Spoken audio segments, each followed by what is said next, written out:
Welcome back to the video lecture series for Introduction to the Art of Programming Using Scala.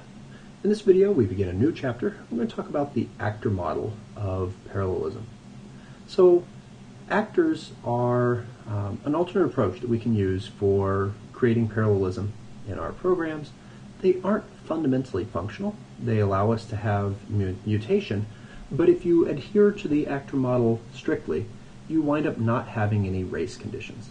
And so, I want to go through and show you how that can happen. We're going to talk about the actor model kind of in a general sense, and then we'll look at some aspects of the Scala library for doing actors. So first off, let's start with, this is what's called a sequence diagram. And we have our main object that we created, and it has its main method. And the way you read these diagrams is that as you move down, this is time, and then we have different objects that we're calling things on.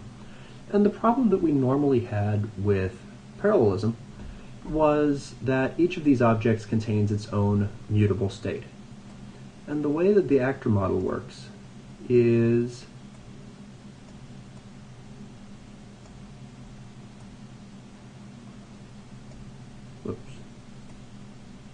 shorten that up. Okay, there we go.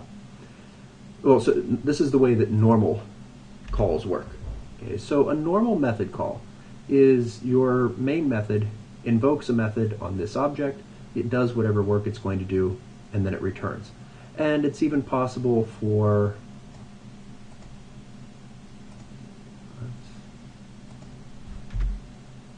this method to have inside of it an invocation over here to this method, or to a method on this other object.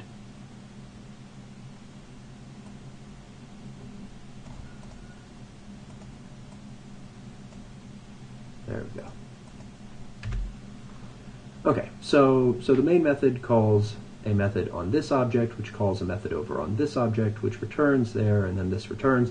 And these methods here can wind up mutating values that are in the object. And so method calls, what happens to if you follow a thread through here, this main thread basically follows the route through these things, comes back here and then runs through, and then it would call some other methods and whatnot. Where things get interesting is as soon as we throw in another thread. So we have a second thread that's involved here. And this is going to be weird because I'm kind of drawing my diagram backward. Not certain how that will, how this tool will like that. So what you can picture is happening. Oh, that was interesting.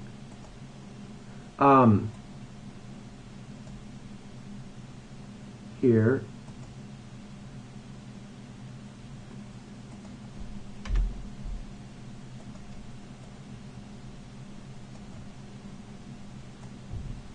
There we go. Okay. And let's grab this and pull it down to here.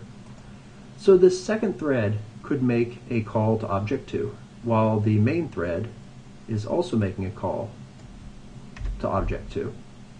And during this time in here, this is where we can have our race conditions. Okay, this is the time where I have two threads of control that are both overlapping on the same period of time in this given object. Okay, this right here is the whole source of our race conditions. And it happens because the threads of control, when we do method invocations, go running through and they move from one object to another. So this thread is in whatever object is over here, and then its control moves over to here, and then it returns back. The approach of the actor model is instead of having all of these having it so that one thread jumps through and goes to all the objects, effectively every object, in this case every actor, has its own thread of control. And the calls that you make are generally asynchronous. If we draw these in an SQL or in the UML diagram here, they look something like this, and there normally is no return. Okay? But this invoke here, when you're doing this with actors, it's not calling a method, it's sending a message. And the key difference here is that the thread for this actor continues running on its own, and then this actor would have its own thread of control, and this actor has its own thread of control. So instead of this being an invoke, we'd say that this is sending a message, and that's causing something to happen over here. Okay? That's the general idea of the actor model. Now, why is this superior? Why does this prevent us from having race conditions? Well, because as long as we keep all of our mutable memory locked away inside of a single actor, the only thing that can touch it is the thread for that actor. If this object, if this actor wants information about this actor, it can request that information, and then it can send a message back. But it cannot, the thread that's over here cannot alter the data that's over here, and nor can this one alter the data that's over here. So basically the mutable data that you have is kept safe inside of each one of these actors. So that's the general idea of the actor model. And the more actors that we have, the more we're potentially spreading around the work and allowing things to happen in parallel. So we'll come back in the next video and we'll start talking about the kind of the syntax of how you send messages, how actors work, and look at the original library for this in